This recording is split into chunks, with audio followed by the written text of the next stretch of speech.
Most people never become the best at anything because they settle too soon. That's the hard truth behind this book. 10 rules to be the best at anything. If you've ever felt like you could do more, like you've got something inside you waiting to come out, then these words are for you. Success doesn't happen by accident. It comes from rules that guide how you work, how you think, and how you show up every single day. This isn't about magic formulas or big promises.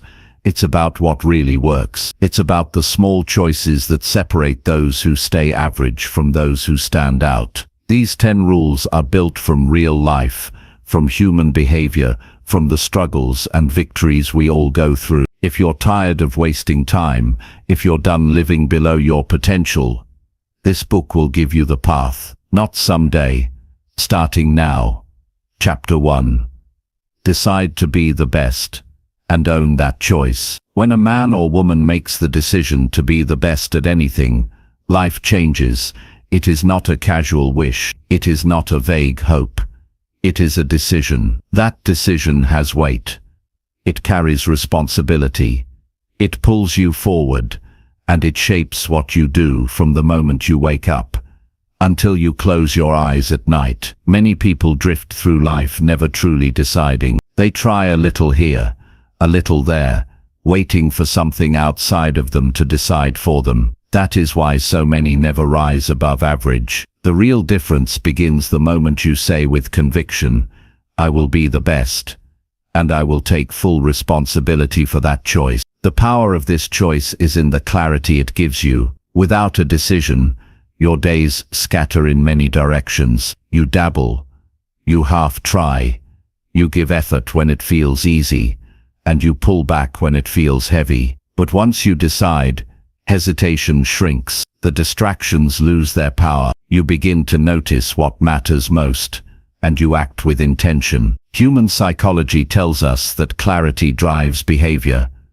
When your mind believes the decision is final, it begins to align every thought and every action toward fulfilling it. Think about the times in your life when you were absolutely certain. Maybe you decided you would graduate no matter what. Maybe you decided you would provide for your family. Maybe you decided to lose weight or quit a habit. That certainty changed your behavior overnight. You stopped negotiating with yourself. You did not ask every day whether you should or should not. You knew, you had chosen. That is the way it works with becoming the best. It is not talent first. It is not luck. It is not the breaks you catch. It is that deep decision to rise above average and to pay the price for it. Owning the choice is as important as making it. Many people say they want greatness, but when the pressure comes, they look for someone or something to blame. They say the boss did not notice, the economy was tough, their friends held them back,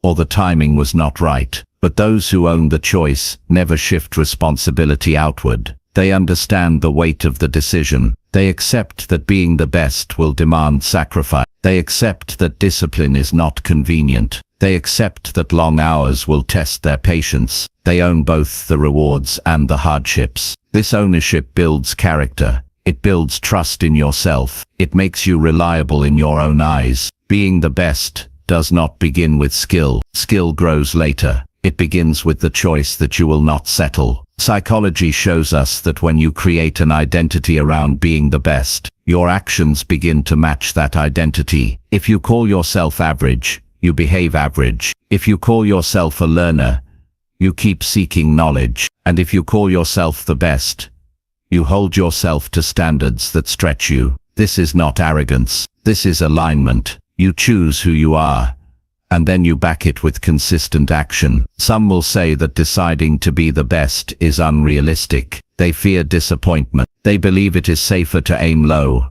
and avoid the pain of failure. But think about the cost of that belief. If you choose not to be the best, then you accept being less than what you could be. You accept regret. You accept mediocrity. That choice also carries a cost, and it is heavier in the long run. Human beings thrive when they pursue mastery, when they feel progress, when they know they are giving their all. The pain of effort is temporary, The pain of regret lingers. Once you decide, you must guard that decision daily. The world is full of noise. Opinions will come from every direction. Some will tell you that you are working too hard. Others will say you are not talented enough. Some will suggest you lower your standards so you can fit in. The test is whether you remain anchored in your decision. Psychology has proven that consistency of identity is powerful. When you have publicly declared who you are and what you are aiming for, you fight harder to stay true to it. This is why owning the choice matters. You speak it,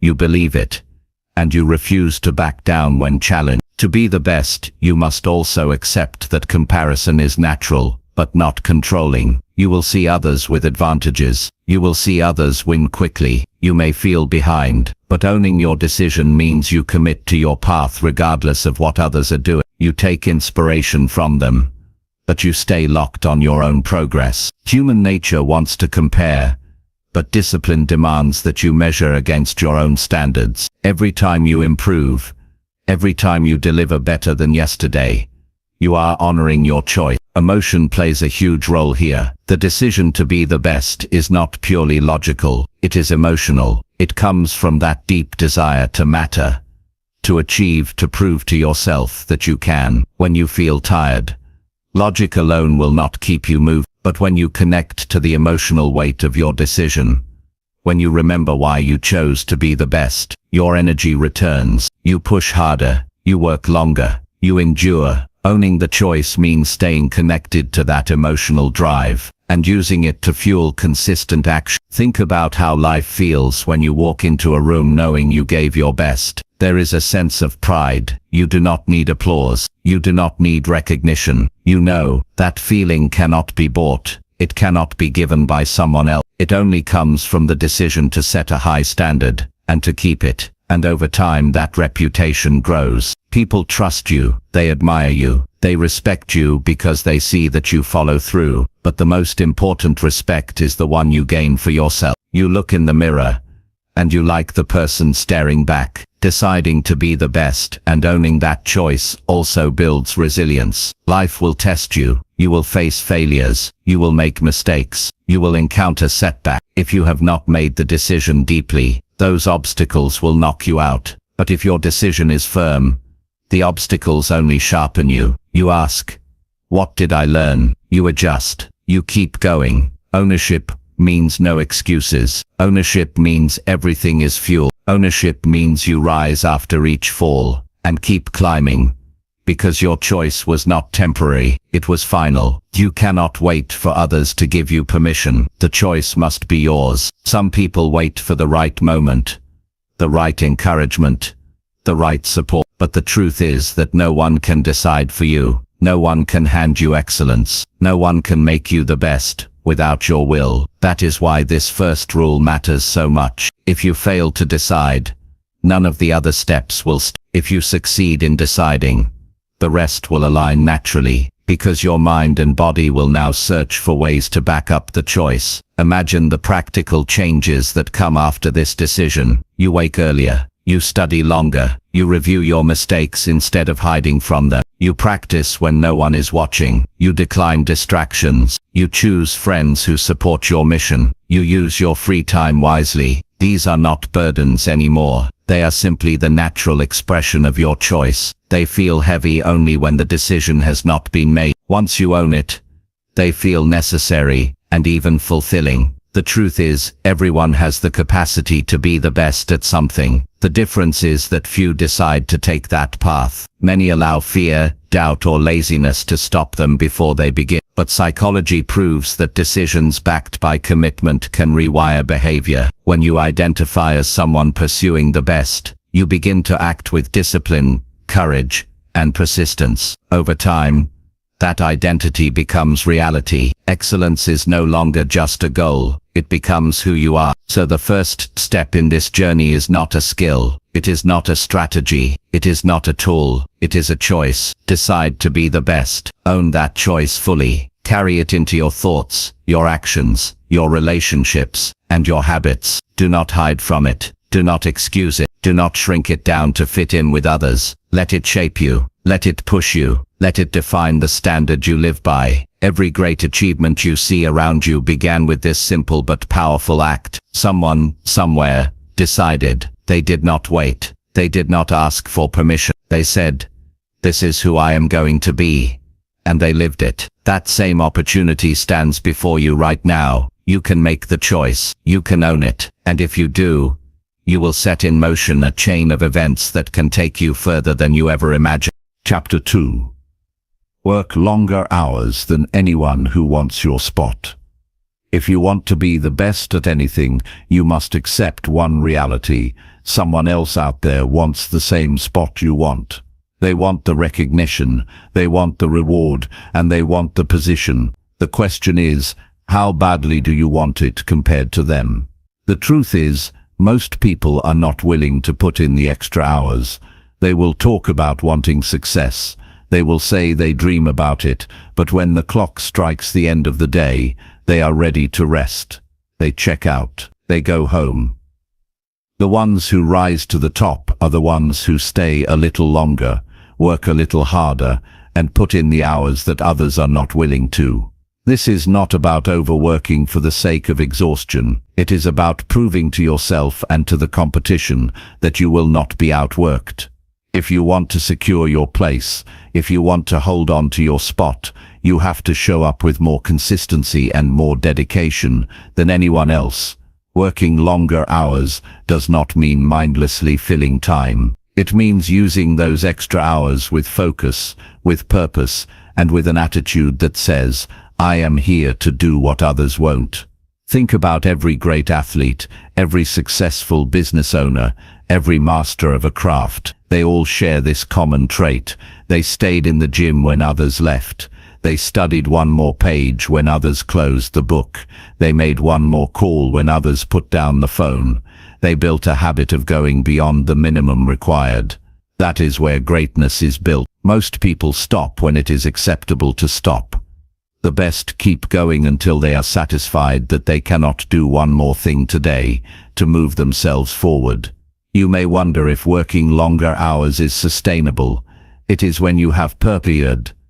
The mind and the body adjust to what you demand of them. When you give your time to meaningful effort, it fuels you instead of draining you. Those extra hours become a source of pride. You begin to measure yourself not against what others are doing, but against the standard you have set for yourself. And when you look back at the end of the day, you know you did not waste it. The competition is real. Someone out there is training, learning, practicing, working, while you are resting. You do not have to live in fear of that person, but you should live with the awareness that excellence is always contested. The spot you want, whether it is in business, in sports, in leadership, or in any field, is never given permanently. It must be earned again and again. And the way you earn it is by putting in the hours that others avoid. It is easy to talk about dreams. It is easy to visualize success. What separates the talkers from the doers is what they are willing to sacrifice in terms of time. Every hour you invest beyond the average is an hour that compounds into mastery. The brain learns through repetition. The body grows through effort. The skills sharpen through practice. If you cut your time short, you cut your progress short. If you extend your time, you extend your edge over everyone else. Working longer hours also builds discipline. The more you demand of yourself, the stronger your will becomes. When you stay with the task while others quit, you create mental toughness. That toughness carries into every part of your life. It gives you resilience when problems show up. It gives you patience when results are slow. It gives you confidence because you know you have already proven to yourself that you will not stop when others do. That confidence becomes part of your identity. You no longer ask if you can do it. You know you can, because you have trained yourself to outlast the competition. But understand this, those extra hours are not about mindless grinding. They are about strategic effort. Ask yourself, what do I need to do in these hours to become better than I was yesterday? If you are an athlete, It might be refining one movement, strengthening one weakness, or studying one opponent. If you are in business, it might be reading one book, making one extra sale, or refining one strategy. The extra hours must be invested wisely. They are not about burning energy, but about building skill and advantage. People will question you when you work longer hours. They will say you are obsessed. They will tell you to slow down. They will remind you of balance. But balance for most people is an excuse for laziness. They want to justify their lack of effort by pointing to moderation. There is nothing wrong with rest, but if you want to be the best, rest cannot be your main pursuit. The best rest with purpose. They recharge so they can come back stronger, not so they can avoid work. The hours you put in will separate you, and the critics will one day applaud the results that came from your sacrifice. Working longer hours does not just sharpen skill, it reveals character. In those quiet hours when no one is watching, you learn who you are. You face boredom, fatigue, doubt, and distraction, and you overcome them. That process shapes you into someone who is not easily shaken. When others panic, you remain steady. When others get tired, you push through. When others give excuses, you give effort. This is what being the best requires. You may ask yourself if it is worth it. The answer is found in the results. Think about what it feels like to finally achieve something others thought was out of reach. Think about the pride of knowing you earned your place. Think about the satisfaction of walking into any room, knowing that no one there outworked you. That is worth the hours. That is worth the sweat. That is worth the sacrifice. If you truly want to protect your spot, if you truly want to rise to the top, you must decide right now that no one will outwork you. If they show up for 8 hours, you show up for 10. If they practice 3 times a week, you practice every day. If they review once, you review 3 times. Outworking others is not about showing off. It is about making sure that when the results come, no one can say they wanted it more than you. And remember, working longer hours builds momentum. At first it feels heavy. The body complains, the mind resists. But soon it becomes your rhythm. You get used to the grind. You begin to crave progress. Those extra hours become part of your lifestyle, not a special occasion. That is when you know you are truly committed. You no longer see the work as punishment. You see it as privilege. You get to work longer because you want the top spot, and you are willing to earn it. Time is the one thing everyone has equally. What separates people is how they use it. While most waste it, you can invest it. Every extra hour you put in is a deposit in the bank of mastery. Over months and years, those deposits grow into skills that others cannot match. They wonder how you got so good. They wonder why you are always one step ahead. The answer is simple. You worked longer hours than they did. You claimed your spot not by luck, but by choice. So decide that your work ethic will be unmatched. Decide that no one will look back and say you coasted or relied on luck. Decide that you will protect your spot with relentless effort. The longer hours are not punishment. They are the proof that you mean what you say. They are the proof that you will do what others are not willing to. And in the end, those hours will speak louder than any word. Because when the competition fades, when the talkers go silent, when the lazy fall behind, the one who remains is the one who worked longer, harder, and smarter than anyone else. That is how you become the best. That is how you own your spot. And that is how you stay there. Chapter 3. Practice daily until your skill becomes second nature. Excellence does not come in sudden bursts. It does not arrive overnight. It grows from repeated action, deliberate practice, and relentless refinement. To be the best at anything, you must commit yourself to daily practice until what once felt difficult becomes effortless and natural. Skill is built one repetition at a time, and the secret is to repeat so often that the action no longer feels forced. It becomes automatic. It becomes part of who you are. Many people underestimate the power of daily practice. They assume that talent alone will carry them, or they believe a few hours here and there will be enough. But the truth is, talent without consistent practice fades. Natural ability gives you a starting point, but only daily effort transforms that ability into mastery. The human brain wires itself through repetition. Each time you perform a skill, you strengthen the pathways that control it. Over time, those pathways become stronger, faster, and more reliable. What was once slow becomes quick. What was once shaky becomes smooth. What was once uncertain becomes second nature. Daily practice is not about perfection on the first attempt. It is about showing up every day and improving by small degrees.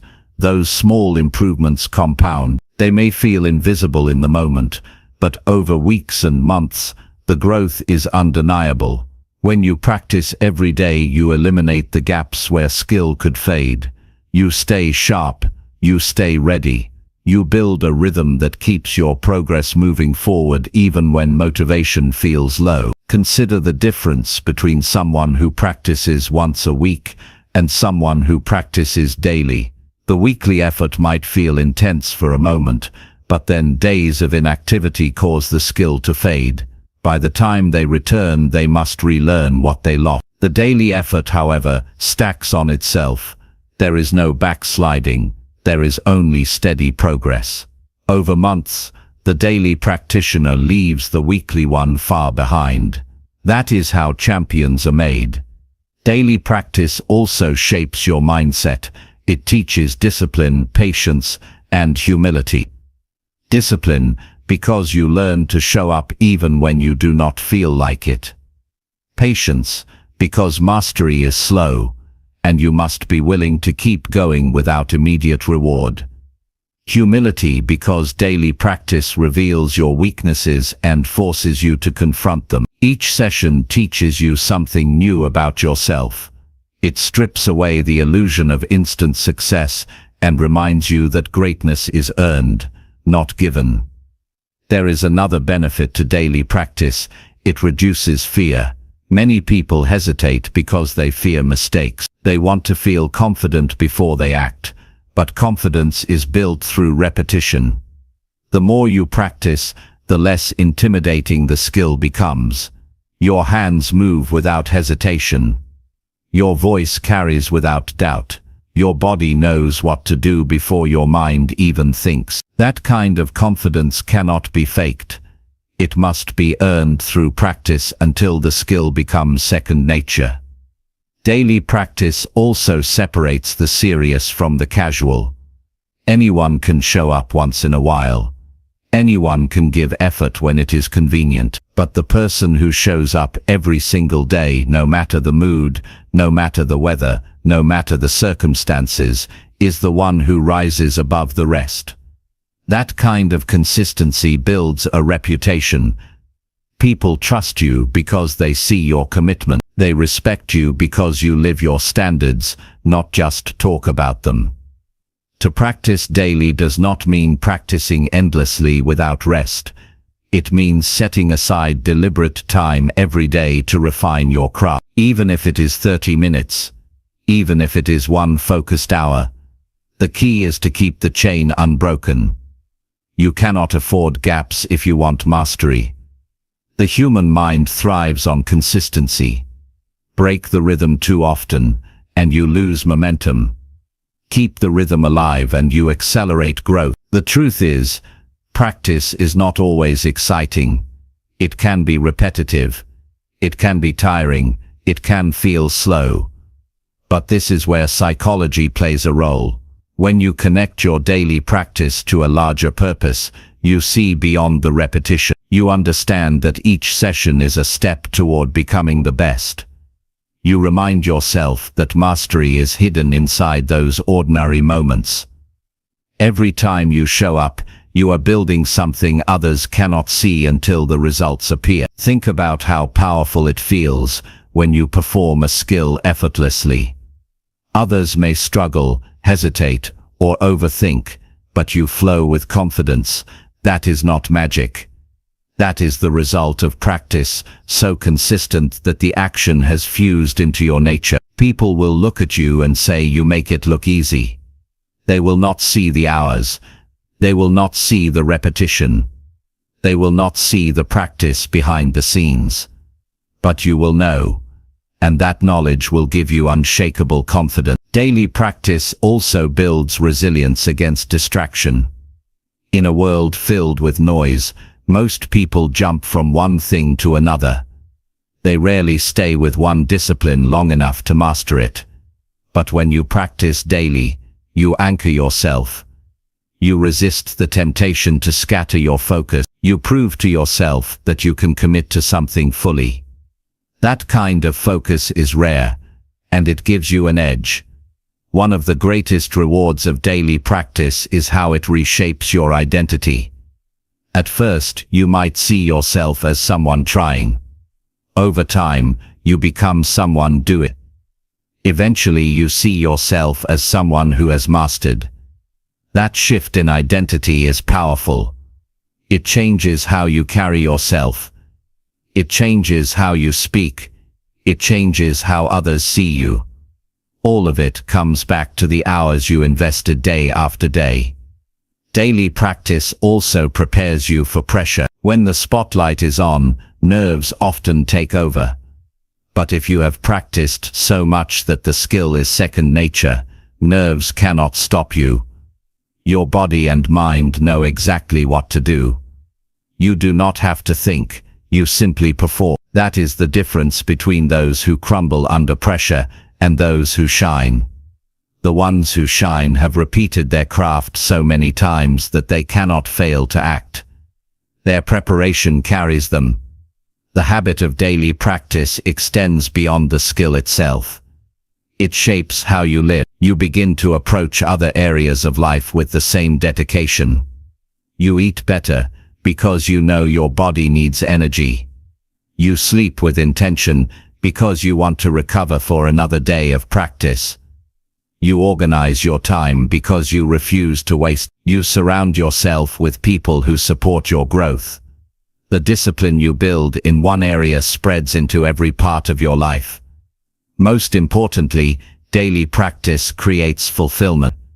There is deep satisfaction in knowing you are growing, in feeling your skill sharpen, in realizing you are closer today than yesterday. That feeling of progress fuels motivation. You no longer depend on external rewards. You do not wait for recognition. The practice itself becomes rewarding. You enjoy the process as much as the result. That is when you know you are on the path to mastery. To reach the level where your skill is second nature, you must remove the option of inconsistency. You must treat daily practice as non-negotiable. Just as you eat every day, just as you breathe every day, you must practice every day. When it becomes part of your lifestyle, it no longer feels forced. It feels natural. It feels necessary. That is the key to greatness. You do not have to practice for endless hours at once. What matters most is the daily rhythm. The repetition. The decision to keep the chain alive. If you keep showing up, even in small amounts, the compound effect will take over. One day you will look back and realize how far you have come, and when you perform, it will feel as if the skill flows out of you without effort. That is the result of practice so consistent, so deliberate, that it has become second nature. The choice is yours. You can dabble, practice when it feels convenient, and settle for average, or you can commit, practice daily, and rise to mastery. The path is clear. The difference is not in talent, not in luck, but in the simple discipline of daily practice. Do it until the skill is yours, not borrowed, not temporary, but permanent. Do it until it becomes part of you. That is how you become the best. Chapter 4. Study details others ignore and gain the hidden edge. The difference between good and great is often found in the smallest details. Most people see the surface, the obvious, the big steps that everyone else is looking at. They practice the basics, they copy what others do, and they stay in the comfort of what is visible. But the ones who truly become the best look deeper. They notice what others miss. They study the tiny adjustments, the hidden pieces, the overlooked factors that silently shape the outcome. That hidden edge is what allows someone to rise above the crowd and stay there. Human nature wants shortcuts. Our minds prefer to focus on the large, easy-to-see aspects of progress because they are simple to measure. It feels good to say we trained hard, we worked long, we gave our best effort, but effort without attention to detail leaves gaps, and gaps are where opportunities slip away. The hidden edge is only available to those who slow down, who examine carefully, who refuse to ignore what most people dismiss as unimportant. When you decide to study details others ignore, you develop a sharper awareness. You start to see connections and patterns that were invisible before. You begin to understand not just how to do something, but why it works. That deeper understanding gives you control. Instead of hoping things turn out right, you know exactly how to adjust and improve.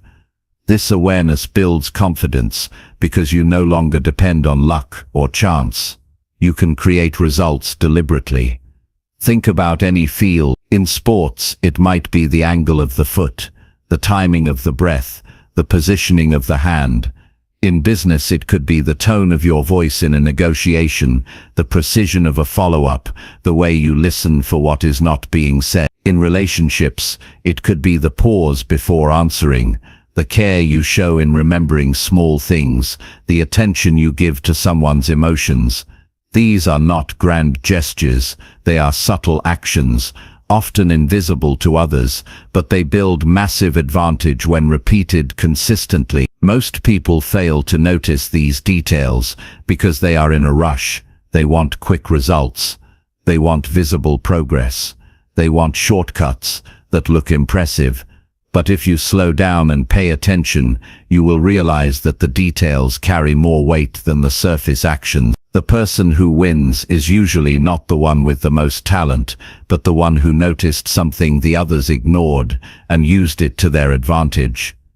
The hidden edge also requires curiosity. You must be willing to ask questions that others never think to ask. Why does this method work better in one situation and not another?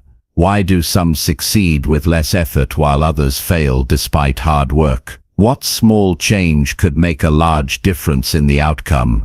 Curiosity leads you to discoveries that remain invisible to the casual observer. Curiosity turns ordinary practice into a laboratory for improvement. Studying details also demands humility. It takes humility to admit that the big picture alone is not enough. It takes humility to look at your performance and search for micro errors, subtle weaknesses, or small flaws. Ego wants to believe that you are already doing everything right. Humility allows you to break down your actions into pieces, examine each one, and rebuild stronger. The best do not avoid criticism. They welcome it, because every correction exposes a detail that can give them an advantage. Psychology shows that the brain filters out most of what it sees and hears.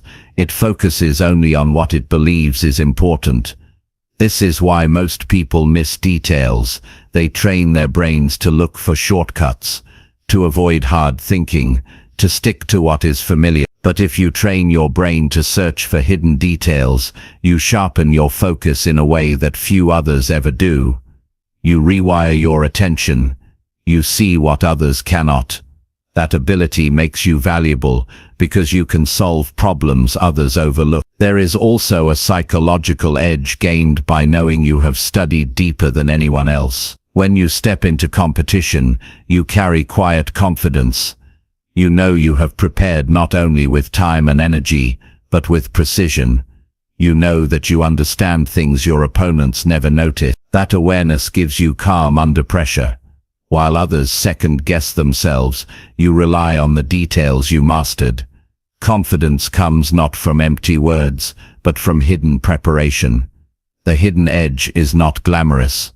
You do not post it online. You do not brag about it. It is invisible to almost everyone, except in the results.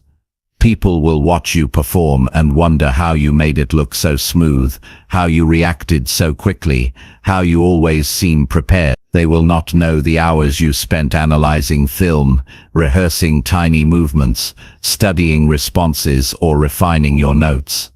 But those unseen hours are exactly what gave you the edge. Studying details also saves you from unnecessary failure. Many mistakes happen not because someone lacked effort, but because they ignored something small. A missed step, a forgotten number, a sloppy habit, a lack of preparation for a rare situation. These small oversights destroy opportunity. The best protect themselves by paying attention to every detail. They reduce the risk of careless errors.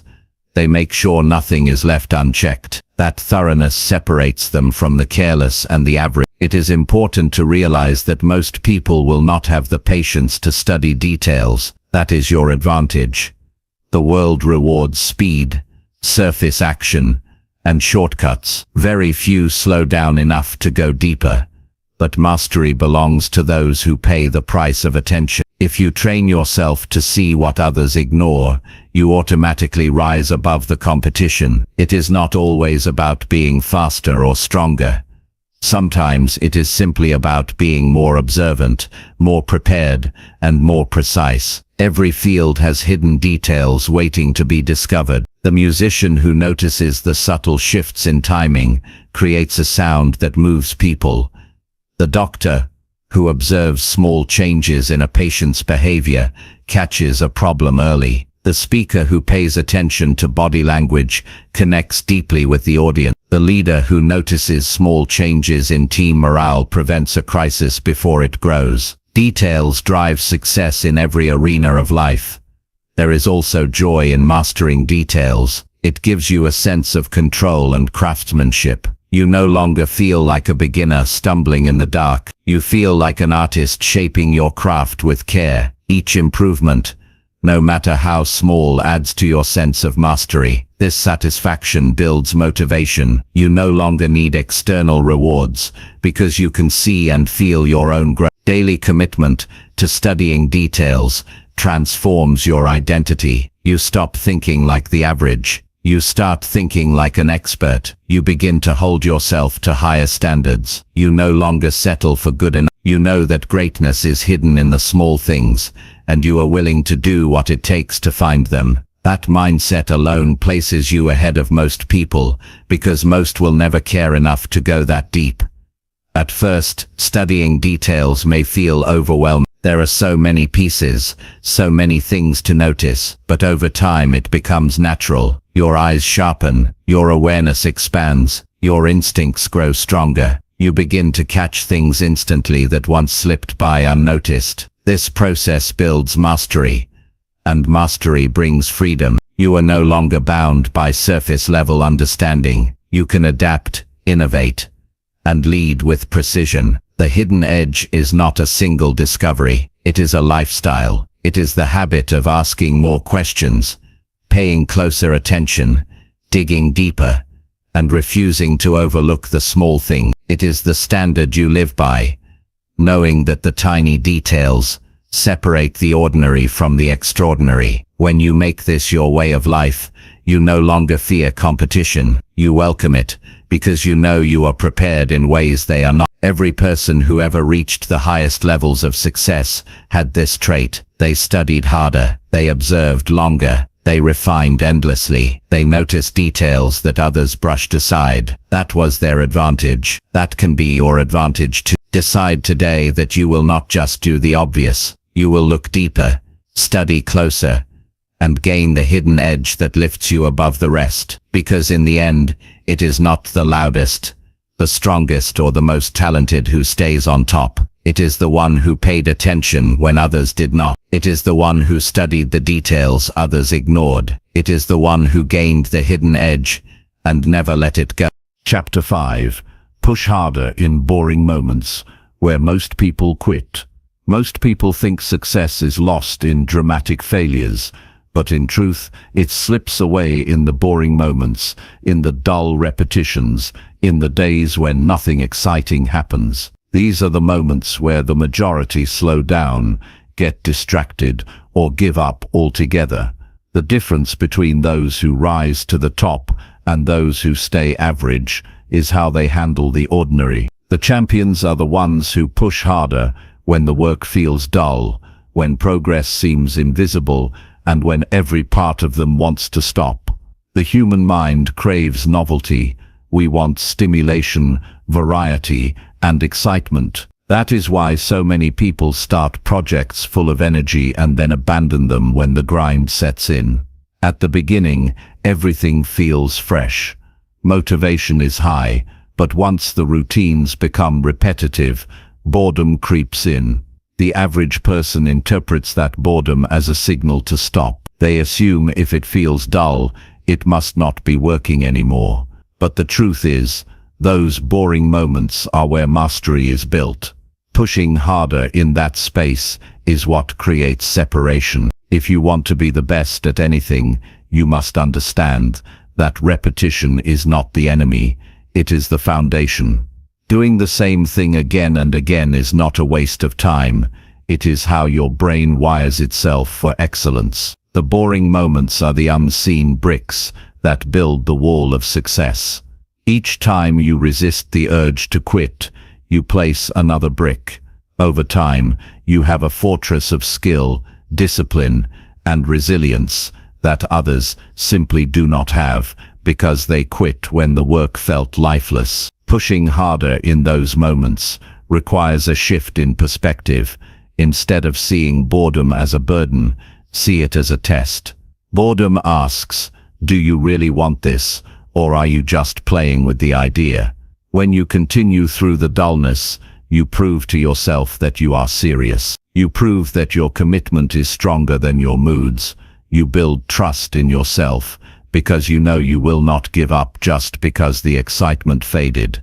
That trust is what keeps you going in every area of life. The people who stop at boredom never discover the breakthrough waiting on the other side. Progress often hides just past the point where you want to quit. The muscles grow in the last few repetitions, not the first. The real learning happens after the initial enthusiasm wears off. The hidden improvement arrives when you keep practicing long after the thrill is gone. But most will never see it, because they walked away too early. The edge belongs to the few who stay. Psychology shows that humans overestimate what they can achieve in the short term, but underestimate what they can achieve with consistent long-term effort. Boring moments feel useless because they do not produce instant results, but stacked over weeks and months, those moments create transformation. The brain adapts, the body changes, and the skill sharpens. The process is quiet, often invisible, but relentless. And the only way to experience it is to keep going when everything in you screams for relief. There is also a mental strength that grows from pushing through boredom. You learn to focus without constant stimulation. You build patience. You strengthen the ability to delay gratification. These traits are rare in a world addicted to instant reward. The person who can endure repetition without excitement gains a psychological advantage over everyone else. They do not need constant novelty to stay committed. They can stay with the grind until the results appear. That is the type of person who rises above the rest. Think about the competitors in your field. Many of them are talented. Many of them start strong. But watch what happens when the routine becomes monotonous. They begin to lose interest. They begin to miss days. They begin to justify slacking off because they feel burned out. This is where you can separate yourself. When others ease up, you push harder. When others take shortcuts, you stay consistent. When others walk away, you stay standing. That difference accumulates until it becomes unbridgeable. It is important to recognize that boredom is not a signal of failure. It is a signal of growth. It means you are moving past the surface and entering deeper layers of discipline. It means you are training your brain and body beyond the need for constant stimulation. It means you are reaching the stage where automatic mastery can develop. If you quit here, you stop just before the payoff. If you push harder, you cross into territory most people never reach. The truth is, nobody talks about the boring hours when they celebrate success. They talk about the big wins, the awards, the breakthroughs. But behind all of it are thousands of dull hours, quiet practice sessions, long nights of repetition, countless cycles of the same drills. Those hours are invisible, but they are the foundation of everything visible. If you embrace them, you unlock a level of growth that cannot be achieved any other way. You can make boredom your ally by turning it into focus. When others see monotony, choose to see opportunity. Tell yourself, this is where the average stop, and this is where I separate myself. Every time you continue, you carve your place higher on the ladder. You create an identity as someone who does not give up. You train yourself to see value in the dull moments, because you know they lead to extraordinary results. Pushing harder in boring moments also forces creativity. When you stick with repetition long enough, you begin to notice subtle variations. You start to experiment. You find new ways to make the routine more effective. That experimentation sharpens your skill even further. While others quit before they even notice these layers, you unlock them by staying longer. Mastery is not just about doing more. It is about doing deeper. And you only discover depth when you outlast boredom. There will always be a temptation to avoid the dull work by chasing something new. A new project, a new challenge, a new distraction. But jumping from one thing to another keeps you at the surface. It gives you short bursts of excitement, but it robs you of true mastery. The best resist this temptation. They know that excellence requires staying with one thing long enough to reach the deeper levels of skill. They do not chase novelty. They chase growth, even when it is hidden beneath layers of boredom. The reward for pushing harder during boring moments is not only external success, it is also internal pride. You know you stayed when others quit. You know you honored your commitment. You know you built strength in silence. That pride cannot be taken away. It becomes part of your identity. You carry it with you everywhere, and it fuels you for even greater challenges. The ability to push harder in boring moments is rare, but it can be trained. Start by making boredom your test, not your excuse. Each time you feel it, remind yourself that this is where most people stop. This is your chance to separate yourself. Train your mind to stay focused even when it feels dull. The more you do it, the stronger you become. Over time, boredom loses its power over you. It no longer signals a reason to quit. It becomes a reason to push. Every great achievement is built on thousands of invisible, uneventful hours. They may not look glamorous. They may not impress anyone at the time. But when you push harder in those hours, you build a foundation that others cannot see until the day comes when you shine. Then they will wonder how you became so skilled, so confident, so resilient. They will not understand that the answer lies in all those boring moments where you refuse to quit. The truth is simple. Most people stop when the work gets dull. The best keep going. That is the hidden separator. That is the unspoken rule of greatness. And if you can push harder in boring moments where most people quit, you will earn a place among the few who achieve mastery. Chapter 6. Track progress daily and fix every small weak point. If you want to be the best at anything, you cannot afford to move blindly. You cannot guess your way forward. You cannot simply hope progress is happening. You must know. You must measure. You must look closely at where you stand today and where you stood yesterday. Success is not built on vague hopes. It is built on concrete actions tracked consistently. Every day gives you information. Every day shows you whether you are moving closer to mastery or whether you are slipping behind.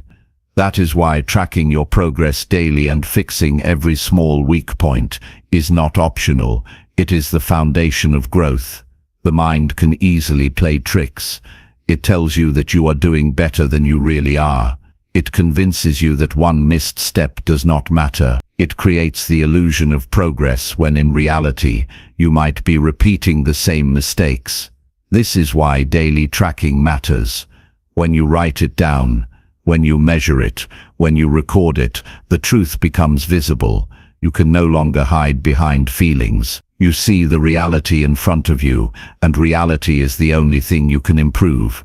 Tracking progress daily keeps you accountable. It eliminates excuses. When the numbers are in front of you, when the patterns are visible, you cannot lie to yourself. You know whether you gave your best effort. You know whether you improved even slightly. Accountability creates discipline. When you know you will have to face the record at the end of the day, you push harder during the day. You do not want to write down that you failed to show up. You want to prove to yourself that you did what was required. But tracking alone is not enough. You must also fix every small weak point. Many people keep repeating the same flaws because they never stop to identify them. They ignore small errors, thinking they do not matter. Yet those tiny flaws add up. They become habits. They become barriers. They grow until they hold you back from reaching the next level. The best do not allow small weaknesses to remain. They search for them, expose them, and correct them quickly. That constant refinement builds strength. Small weak points are often easier to fix than major flaws, but most people overlook them because they seem insignificant. They are not. Think about the missed note in a song, the wrong angle in a movement, the skipped step in preparation. Each one by itself may seem minor, but together they separate average from extraordinary. If you ignore them, you stay stuck. If you correct them, you build an edge. That edge, over time, compounds into mastery. Tracking progress daily sharpens your awareness. It forces you to pay attention to details that would otherwise go unnoticed. You begin to see patterns. You notice when your energy drops, when your focus drifts, when your performance weakens. You start to connect causes and effects. You realize that certain habits help you improve faster, while others hold you back. That awareness gives you control. Without it, you are at the mercy of guesswork. With it, you become deliberate. There is a psychological benefit to tracking. It builds motivation through visible progress. When you can look back and see how far you have come, it fuels your drive to keep going. Many people quit because they feel stuck, but often they are not stuck. They are just not measuring. They cannot see the slow improvement. When you track daily, the progress becomes visible. It may be small, but it is real. And real progress is the greatest motivator. Tracking also prevents you from slipping backward unnoticed. Without measurement, decline can creep in silently. You think you are maintaining when in reality, you are losing ground. Daily tracking exposes decline quickly. You catch it before it becomes a serious problem. You can correct it immediately. That vigilance keeps you sharp. It ensures that your standards never drop below the level required to be the best. Fixing weak points requires honesty. It is not comfortable to admit where you are failing. It is easier to focus only on strength. But real growth comes from addressing weaknesses. Every time you fix one, you remove a barrier. You unlock new levels of performance. You reduce vulnerability. You become stronger, more complete, more resilient. Weak points ignored will eventually expose you under pressure. Weak points corrected turn into strength that carry you through challenges. The process is simple but powerful. Track your actions daily. Review them honestly. Identify one small weak point. Work on fixing it. Repeat the process every day.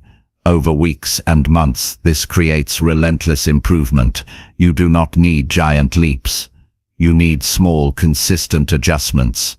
Those adjustments compound into excellence. This is how the best separate themselves. They improve faster than others because they fix flaws before they grow. Many people overcomplicate improvement. They look for big breakthroughs, dramatic changes, sudden transformation. But the truth is, greatness is built on small corrections, repeated daily. If you commit to tracking and fixing, you will be amazed at how much you can grow. Each day becomes an opportunity to refine. Each day becomes a chance to improve one detail. That level of consistency is unstoppable. Tracking progress also teaches responsibility. You stop blaming external factors. You stop waiting for luck. You own the results because you see them clearly. If progress is slow, you know it is because you need to adjust. If results are strong, you know it is because of your effort. This ownership builds confidence. You stop feeling like a victim of circumstances. You start feeling like the driver of your destiny. That shift is empowering. The act of writing down your progress builds clarity. Thoughts are vague. Records are precise. When you see it on paper or in a chart or in a log, it forces you to confront reality. That clarity cuts through excuses and confusion. It shows you where you stand, and once you know where you stand, you know what to do next. Clarity reduces stress, because instead of wandering aimlessly, you act deliberately. Over time, tracking and fixing becomes second nature. You stop resisting it. It becomes part of who you are. Just as you eat every day and sleep every day, you review every day. That rhythm creates momentum. You no longer drift through weeks without direction. You live each day with purpose, knowing that each step is part of a larger journey. The consistency builds strength, not only in your skill but in your character. It is important to understand that tracking is not about perfection. You will have days where progress is small or even negative. That is not failure. That is information. When you track honestly, even setbacks teach you. They show you what to adjust, what to avoid, what to change. Every entry in your record, good or bad, is valuable. It all becomes fuel for improvement. The best in every field track relentlessly. Athletes study their performance frame by frame. Musicians listen to every note. Entrepreneurs review every number. They do not leave improvement to chance. They measure, they analyze, they adjust. That is why they keep advancing while others plateau. You can do the same. You can bring that same level of discipline to your own journey, no matter the field. If you truly want to rise above average, you must live by this rule. Track daily. Fix weaknesses immediately. Do not delay. Do not ignore.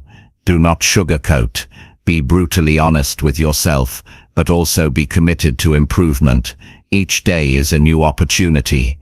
Each day you measure, you grow. Each day you correct, you strengthen. And with enough days stacked together, you become unstoppable. In the end, success is not about dramatic moments. It is about the accumulation of small, consistent improvements. You track, you fix, you repeat. That simple process builds a foundation no one can shake. It creates confidence, resilience, and mastery. While others drift aimlessly, you move forward with clarity and purpose. That is how you become the best at anything. Chapter 7. Learn from every rival and turn envy into fuel. Every person who reaches for greatness will face rivals. It is part of the journey. When you aim to be the best, you automatically put yourself in competition with others who want the same. The presence of rivals can trigger feelings of envy, insecurity, and frustration. These emotions are natural, but what separates champions from the rest is how they respond to them. The average person lets envy poison their spirit. They waste energy complaining, criticizing, or comparing themselves endlessly. The best take that same energy and convert it into fuel. They learn from rivals instead of resenting them, and they turn envy into drive that pushes them further than they could have gone alone. It begins with perspective. Instead of seeing rivals as threats, see them as teachers. Every rival has something to show you. They may have a skill you do not yet have. They may have a work ethic that surpasses yours. They may have strategies that are sharper or habits that are more disciplined. Instead of letting envy blind you, choose to study. Ask yourself, what can I learn from this person? What do they do that I can apply to my own journey? That question transforms rivalry into growth. When you shift into this mindset, envy loses its destructive power. It no longer eats at you. It no longer makes you feel small. Instead, it becomes a signal. Every time you feel envy rise, you know you are looking at something valuable. You are being shown a gap in your own game. You are being given a roadmap to improvement. The uncomfortable feeling becomes a tool. Instead of hiding from it, you lean into it. You use it to uncover what you need to build next. Learning from rivals also requires humility. Many people are too proud to admit someone else is better in certain areas. Their ego blocks their growth. But humility opens the door. When you can acknowledge someone else's strengths, you gain the power to adopt them. You are no longer stuck in the illusion of superiority. You can evolve because you are willing to learn. The greatest achievers never stop being students, and rivals provide some of the most powerful lessons. Rivals show you what is possible. Often, we underestimate what can be achieved. We limit ourselves because we have not seen an example of what is truly possible. But when you encounter a rival who outperforms you, it expands your vision. You see a higher standard. You see proof that more can be done. Instead of resenting it, use it as evidence. If they can do it, so can you. That realization removes excuses. It forces you to confront the truth that your limits are often self-imposed. Turning envy into fuel is about channeling emotion into action. Envy by itself drains you. It makes you bitter. But when you turn it into motivation, it becomes fire. You say to yourself, if they can do it, I can too. I will study, I will work, I will outlast, and I will rise. The energy of envy is powerful. It only becomes dangerous when misused. When you redirect it toward discipline and effort, it accelerates your progress. Rivals also keep you sharp. Without competition, complacency sets in. You might start to believe you are doing enough. You might relax. But a rival who pushes harder reminds you that there is no room for comfort. They keep you hungry. They remind you that excellence is not a destination, but a race that must be run every day. That constant pressure is uncomfortable, but it is also the environment where the best are forged. You must also understand that rivals are not your enemies. They are mirrors. They reflect your weaknesses. They expose the areas you have ignored. They highlight the parts of yourself that need growth. If you can accept this truth, you stop wasting energy hating them. You begin to thank them. Without them, you might never have pushed harder. Without them, you might have stayed average. They are part of your success, even if they do not know it. The process of learning from rivals can be very practical. Watch how they train. Observe how they prepare. Pay attention to how they recover from setbacks. Listen to what they say, and study what they do when no one is watching. Take notes. Compare it to your own routine. Identify gaps, then apply what you can. You do not need to copy everything. You take what is useful and leave the rest. The goal is not to become them, but to become a stronger version of yourself because of what they taught you indirectly. Envy also signals desire. You rarely feel envy towards something you do not care about. When you envy a rival, it means they have achieved something deeply important to you. That feeling can reveal what you truly want. Instead of denying it, embrace it. Let it show you your real goals. Then use that clarity to direct your energy. Envy points you toward your own ambitions. It is not a curse, it is a compass if you interpret it correctly. You must be careful not to let envy turn into comparison that destroys your self-worth. The point is not to constantly measure yourself against others in a way that makes you feel inferior.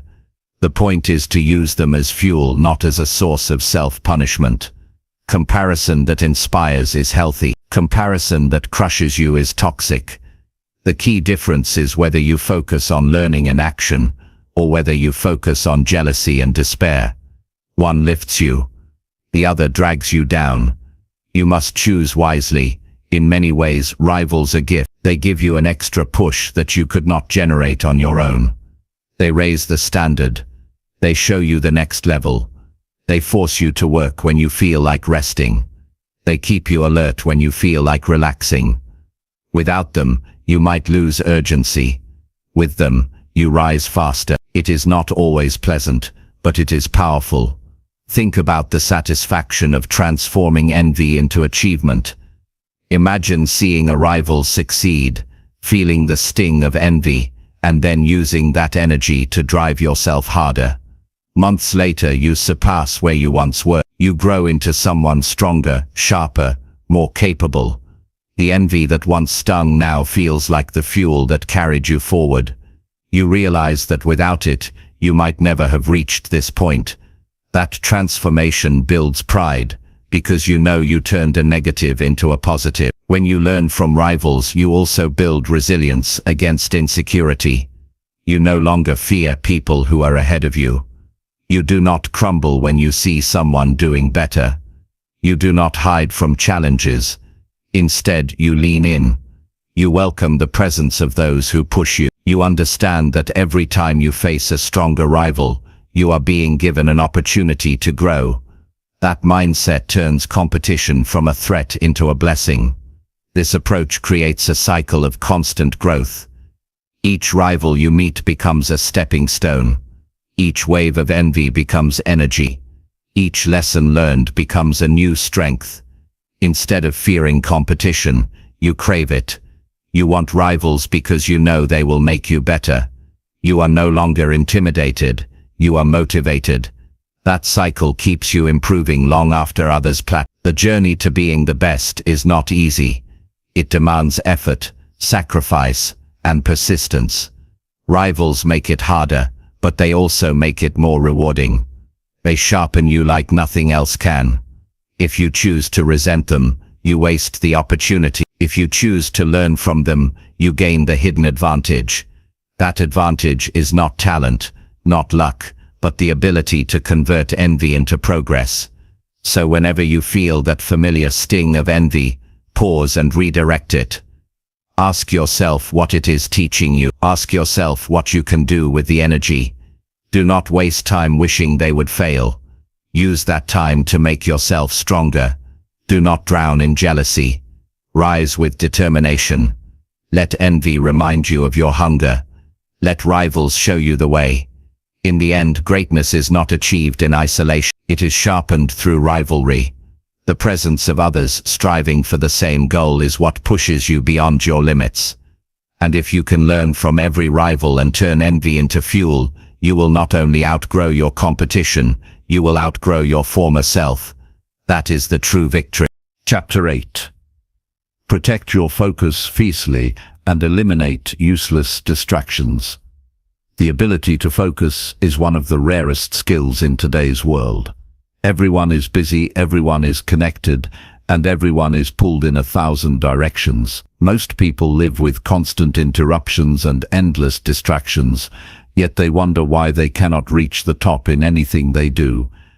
If you want to be the best at something, you must protect your focus like it is the most valuable resource you own.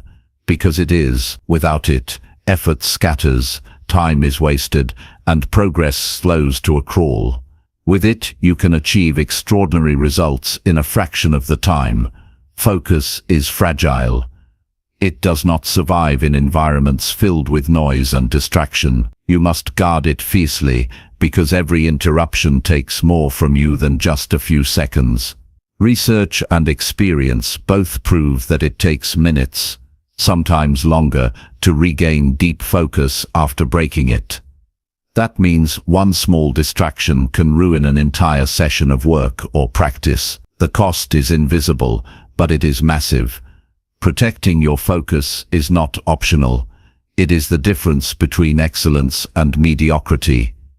Distractions are everywhere. They hide in your phone, in endless notifications, in conversations that add no value, in entertainment that consumes hours, in gossip that steals energy, in tasks that feel urgent but mean nothing.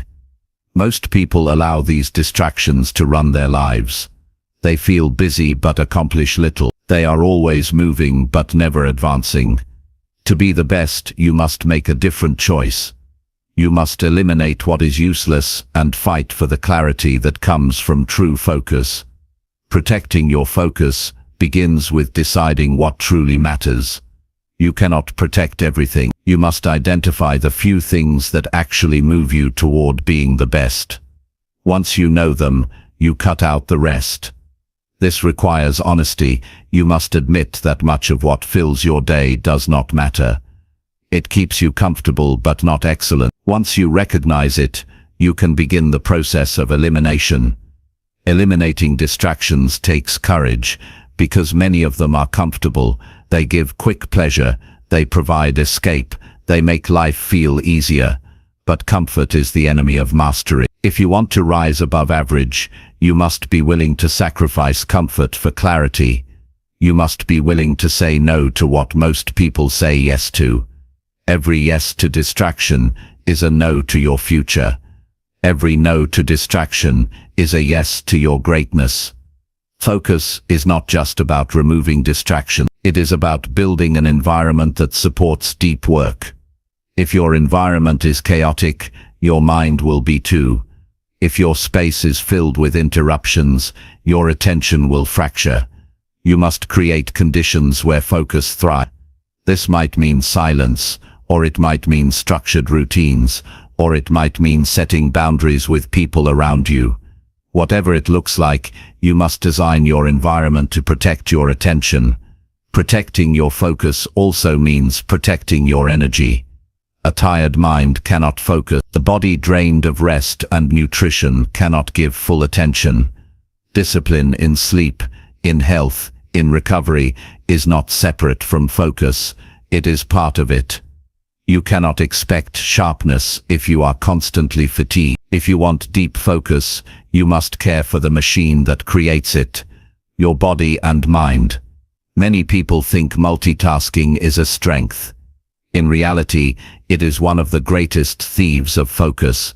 Switching between tasks may feel productive, but it destroys deep concentration. The best understand this.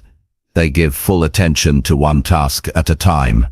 Finish it with quality and move on. This way, their results are sharper and their progress is faster.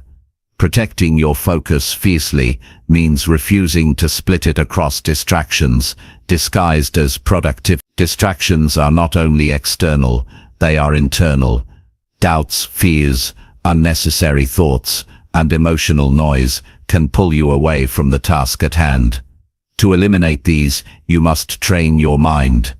You must learn to notice when your attention drifts and bring it back quickly. Meditation, journaling, and deliberate practice of awareness sharpen this skill. The mind will wander. The question is, how fast can you return? The faster you return, the stronger your focus becomes. Protecting focus also requires setting boundaries with others.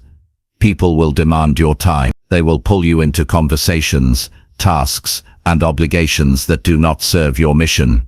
If you say yes to everything, you dilute your attention until nothing meaningful gets done. Learning to say no is one of the most powerful skills you can develop. No is not rejection, it is protection. It protects your time, your focus, and your future. Eliminating useless distractions does not mean eliminating joy. It means being intentional about where your attention goes. You can rest, you can enjoy entertainment, you can spend time with friends, but it must be chosen deliberately. It cannot be mindless. If it recharges you, it is valuable. If it drains you, or steals hours without return, it is useless. You must learn to make that distinction. When you fiercely protect your focus, your results change dramatically. Hours that were once wasted become productive. Tasks that once took days take hours.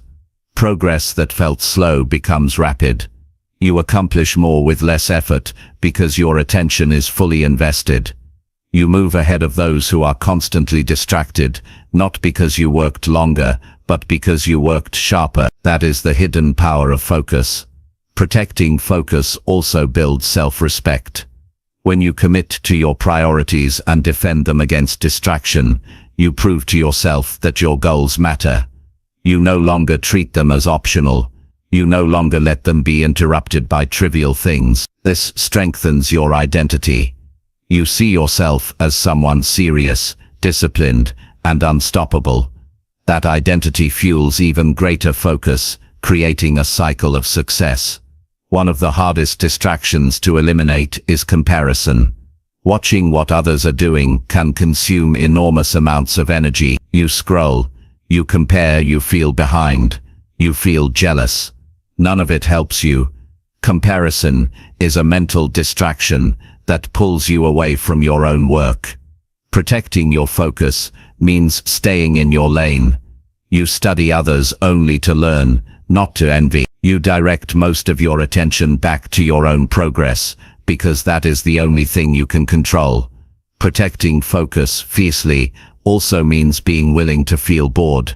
Distractions often disguise themselves as relief from boredom. When the work feels slow or dull, it is easy to reach for something stimulating. But this destroys momentum. If you want to be the best, you must train yourself to sit with the boredom and keep working.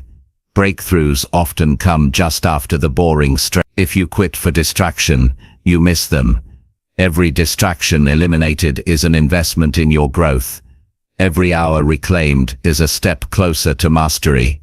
The best know that time and attention are limited, and they treat them like treasure.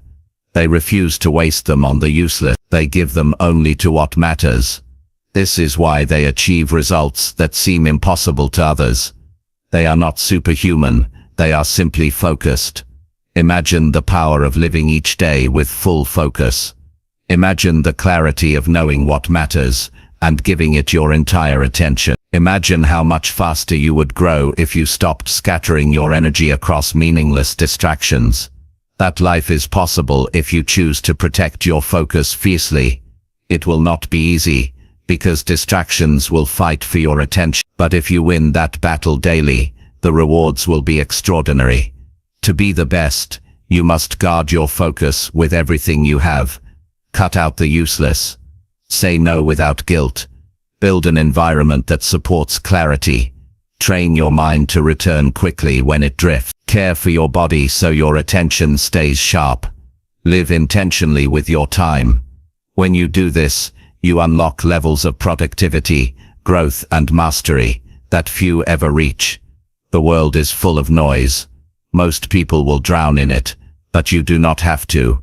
You can choose a different path. You can choose to eliminate the useless and protect your focus, like your future depends on it, because it does. In those hours of deep uninterrupted attention, you will create results that others only dream about. That is how you separate yourself. That is how you rise to the top, and that is how you become the best. Chapter 9. Chapter Master Patience. And give years to perfect your craft. Mastery is not built in days or weeks. It is not the result of sudden bursts of effort or flashes of inspiration.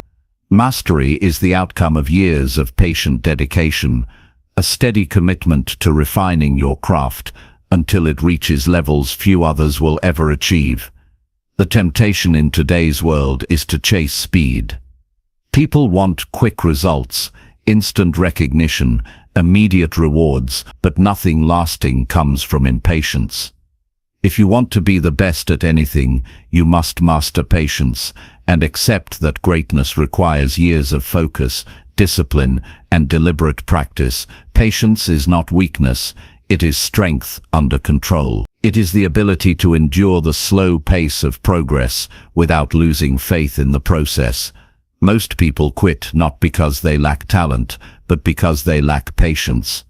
They expect results too soon. They measure success by immediate gains instead of long-term growth. And when they don't see instant rewards, they give up. Those who master patience, however, keep going long after others stop. They trust the process even when progress feels invisible. They stay with it until the results accumulate into something remarkable. Every craft has layers. At the beginning, you learn the basics. They come quickly, improvement is obvious, but soon, progress slows. Each new level requires more effort for smaller gains. This is where patience is tested. The impatient give up when growth is no longer rapid. The patient accept that mastery lives in the slow grind, the years of repetition, the endless refinement of details. They understand that progress is not always visible day to day, but over time, the accumulation of effort produces transformation. Think about any master in history. Artists, musicians, athletes, leaders, all of them gave years, often decades, to their craft. They did not rush. They did not look for shortcuts. They accepted that greatness would cost them time, and they paid that price willingly. The world sees their brilliance today, but forgets the years behind the scenes. That is the price of mastery, patience plus persistence over time. Patience also builds depth. When you give years to your craft, you go beyond surface knowledge. You begin to understand nuances, subtleties, and connections that others miss. You see patterns where others see confusion. You respond with instinct because your years of experience guide you. That kind of depth cannot be faked. It cannot be downloaded. It is earned through patient repetition and deliberate attention over time. Impatience creates fragility. If you are always chasing fast results, you will constantly jump from one thing to another. You will never stay long enough to build anything solid. Your skills will remain shallow. Your achievements will be temporary. Patience, on the other hand, creates stability. You stay with one path long enough to grow roots. Those roots anchor you. They give you resilience. They allow you to weather setbacks without being shaken. Years of patient practice also give you wisdom. You learn not only how to succeed, but also how to fail with grace. How to recover, how to adjust, and how to endure. You see cycles, times of growth, times of stagnation, times of breakthrough. You stop being discouraged by temporary struggles because you know they are part of the process. You no longer panic at setbacks because you trust that time and persistence will carry you forward. That wisdom comes only from years of patient dedication. Patience also changes your relationship with effort. Instead of seeing effort as punishment, you see it as investment. You know that each day you put in is a deposit toward mastery. You do not need immediate payoff, because you trust that the payoff will come later. That mindset frees you from frustration. You no longer demand quick reward. You focus on doing the work today, knowing that the results will appear in their time. Giving years to perfect your craft also builds identity. When you stay with something for long enough, it becomes part of who you are. You are not just someone trying to succeed.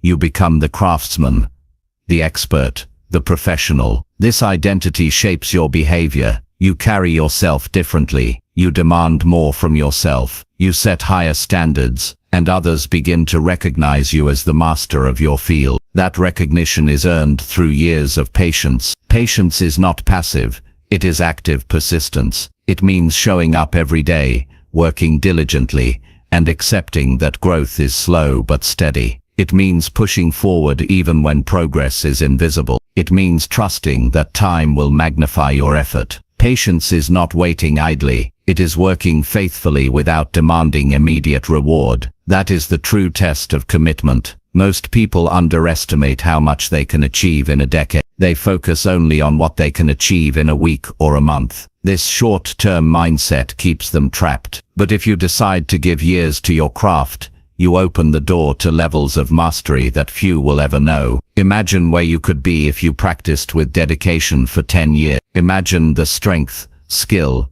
and wisdom you would possess. That vision should excite you more than any short-term reward. Patience also teaches humility. You realize that mastery is not conquered quickly. You accept that no matter how talented you are, you must still pay your dues in time. This humility keeps you teachable. It keeps you curious. It prevents arrogance. You never feel finished, because you know there is always more to learn. That humility fuels continuous growth. Giving years to your craft also develops trust from others. People may be impressed by quick talent, but they respect longevity. They trust those who have endured for years. They know that if you have given decades to something, you are reliable, disciplined, and authentic. That reputation is invaluable. It opens doors, attracts opportunities, and builds influence. Patience also brings joy. When you give years to something, you begin to love the process itself. You no longer chase only the outcome. You find fulfillment in the daily practice, in the small improvements, in the rhythm of consistent effort. The craft becomes part of your life, not just a means to an end. That joy sustains you when the work feels heavy. It keeps you going long after others quit. To master patience, you must reframe how you see time. Instead of asking, how quickly can I succeed? Ask, how deeply can I grow if I give this years? Instead of chasing speed, chase quality. Instead of demanding immediate results, demand consistency from yourself. When you think in years, you free yourself from the frustration of slow progress. You accept that mastery is a marathon, not a sprint. The truth is, there are no shortcuts to greatness. You cannot bypass the years. You cannot hack your way to mastery. Every great achievement is built on time. Every skill perfected is the product of years. Every reputation that lasts is earned through patience. If you try to skip the years, you skip the depth. If you embrace the years, you embrace mastery. So commit yourself to patience. Give years to your craft. Stay with it when progress feels invisible. Trust that the time is not wasted. Every repetition, every lesson, every day adds to the foundation. Over time, the results will be undeniable. Others will see the brilliance, but only you will know the years behind it. And that is the essence of mastery. Patience plus time, lived with discipline and dedication. The ones who master patience and give years to perfect their craft are the ones who stand at the top when others have long since walked away. They are the ones who prove that greatness cannot be rushed, but it can be earned. If you choose patience, if you choose the long road, you will one day look back with pride, knowing you gave your years to something worthy, and in return, it gave you mastery. Chapter 10. Refuse average results until excellence becomes your standard. Excellence is never an accident. It does not appear by chance, and it does not happen to people who tolerate average work. Excellence belongs to those who refuse to accept mediocrity, who push past good enough, and who raise their standards so high that average feels unacceptable. If you want to be the best at anything, you must decide that you will not settle for ordinary results. You must demand more from yourself than others expect. Excellence must become your personal standard, not a rare exception. Average is comfortable. It is safe. It does not demand risk, sacrifice, or long hours. That is why most people stay there. They settle for average because it does not stretch them. But the price of average is heavy. It means living below your potential. It means knowing you could do more, but choosing not to. It means trading pride for convenience. The few who rise above are those who cannot stand to live in that space. They refuse it. They see average results and decide, this is not who I am. I will keep going until I reach excellence. Excellence is a habit. It is not something you do once in a while when the mood is right. It is the standard you bring to every action, every decision, every effort. When you make excellence your default, everything changes. You stop producing work that embarrasses you. You stop cutting corners. You stop hiding behind excuses.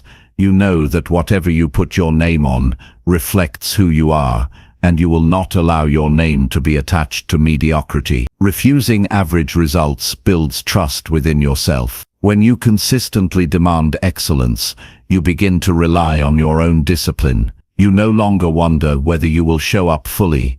You know you will. That reliability creates confidence. You walk into every challenge knowing that your standard is higher than most. That quiet confidence is one of the greatest advantages you can carry, because it means you never lower yourself to the level of average effort. Excellence requires discomfort. It means going back to fix mistakes others would leave behind. It means repeating until the result is flawless. It means spending extra time when no one else is watching. This is why so few commit to it. They do not want the discomfort, but those who do embrace it create work that stands out. They create performances that cannot be ignored. They build reputations that open doors. Excellence shines in every field because it is so rare. When you refuse average results, you set yourself apart immediately. Most people stop as soon as the work is acceptable. They say, "This is fine." But fine is not excellent. Fine does not change lives. Fine does not win championships, build empires, or create legacies. Excellence does. Excellence is what makes others remember your name long after the moment has passed. Excellence is what separates the few from the many. Raising your standard to excellence is not about perfection. It is about consistency. You will make mistakes. You will fail. But when excellence is your standard,